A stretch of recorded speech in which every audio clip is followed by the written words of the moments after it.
Hi, இன்னைக்கு நம்ம பூரி சப்பாத்திக்கெலாம் தொட்டுக்கிற மாதிரி கடாய் பன்னீர் ரெசிபி எப்படி செய்கிறதுன்னு பார்க்கலாம். இதுக்கு ஃபஸ்ட்டு ஒரு பேன் எடுத்து இந்த ஐட்டம்ஸ் எல்லாம் ட்ரை ரோஸ்ட் பண்ணிக்கலாம். சோம்பு, சீரகம், தனியா, காஞ்ச மிளகா, மிளகு, பிரியாணி இலை இது எல்லாத்தையும் சிம்மில் வச்சு ட்ரை ரோஸ்ட் பண்ணி ஆற வச்சு நல்லா பொடி பண்ணி வச்சுக்கோங்க. அதுதான் நம்மளோட கடாய் மசாலா.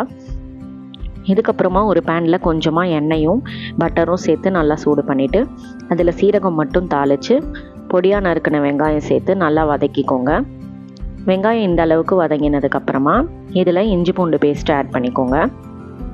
இஞ்சி பூண்டு பேஸ்ட்டை ஆட் பண்ணி நல்லா வதக்கிட்டு ஒரே ஒரு பச்சை மிளகா உடச்சி சேர்த்துக்கோங்க. அதில் பச்சை மிளகா சேர்த்ததுக்கப்புறமா நான் இன்றைக்கி நல்ல பெரிய தக்காளியாக 2 தக்காளி பியூரி பண்ணி வச்சுருக்கேன்.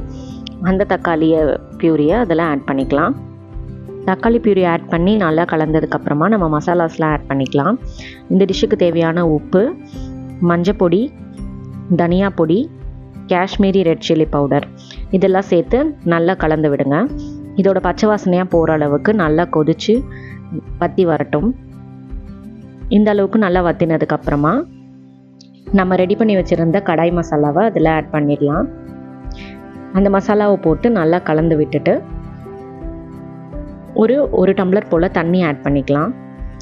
தண்ணி ஊற்றிட்டு இதை இன்னொரு அடுப்பில் மாற்றிக்கோங்க. அதை அப்படியே சிம்மில் வச்சு நல்லா கொதிச்சுட்டே இருக்கட்டும். அந்த கேப்பில் நம்ம பன்னீர் ஃப்ரை பண்ணி எடுத்துக்கலாம். இன்னொரு பேனில் கொஞ்சமாக எண்ணெய் ஊற்றி வெங்காயம், குடமிளகா, பன்னீர் 3 இந்த மாதிரி பெரிய பெரிய பீஸாக கட் பண்ணி சிம்மில் வச்சு நல்லா ஃப்ரை பண்ணி எடுத்துக்கோங்க. பொறுமையாக வதக்கி விட்டு எல்லா பக்கமும் ஃப்ரை ஆகி வரட்டும். இந்த அளவுக்கு அது நல்லா ஃப்ரை ஆகி வந்ததுக்கப்புறமா நம்ம ஆல்ரெடி வெங்காயம் கிரேவி ரெடி பண்ணியிருக்கோம் பார்த்தியா, அதில் இந்த பன்னீரை நம்ம ஆட் பண்ணிக்கலாம்.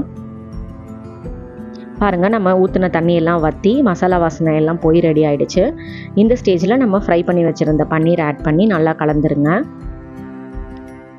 இப்போது ஃபைனலாக ஃப்ரெஷ் க்ரீம் ஆட் பண்ணணும். நான் ஃப்ரெஷ் க்ரீம் யூஸ் பண்ண மாட்டேன். அதனால நான் பாதாமில் கொஞ்சமாக பால் ஊற்றி நல்லா நைஸ் பேஸ்ட்டாக அரைச்சி அந்த பேஸ்ட்டை ஆட் பண்ணியிருக்கேன். இந்த பேஸ்ட்டை ஆட் பண்ணி நல்லா கலந்து ஒரு கொதி விட்டு இறக்குனா நம்மளோட கடாய் பன்னீர் மசாலா ரெடி.